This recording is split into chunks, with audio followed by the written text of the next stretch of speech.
ও শফিক আহমেদ দম্পতির পরিবার। এটি রুমানা ও শফিক আহমেদ দম্পতির পরিবার। সুখের সংসার। এই দম্পতি জানেও না তাদের বাসায় আরো অনেকেই সংসার পেতে বসে আছে। চলুন দেখি ওরা কারা। আমি মিস্টার এডিস। আমি মিসেস এডিস। আমরা মানুষের রক্ত খাই, ডেঙ্গু আর চিকুনগুনিয়া রোগ ছড়াই।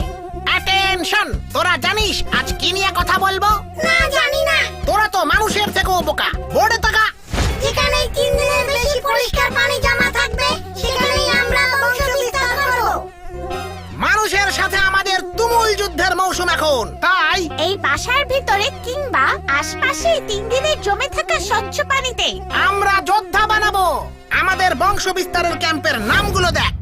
পড়ে থাকা অপ্রয়োজনীয় পাত্র অথবা পরিত্যক্ত কন্টেইনার, চৌবাচ্চা অথবা পানির ট্যাঙ্ক, কাঁচ অথবা প্লাস্টিকের বোতল, ক্যান, ডাবের খোসা, অব্যবহৃত গাড়ির টায়ার, ফুলের টব, রেফ্রিজারেটর ও এয়ার কুলারে জমে থাকা পানি।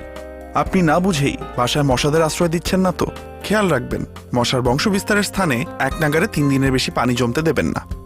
ডেঙ্গু ও চিকুনগুনিয়া থেকে আপনার পরিবারকে নিরাপদ রাখতে হলে এডিস মশার বংশবিস্তারের স্থানগুলো ধ্বংস করুন। সচেতন হন, ডেঙ্গু ও চিকুনগুনিয়া থেকে বাঁচুন। জনসচেতনতায় ঢাকা উত্তর সিটি কর্পোরেশন।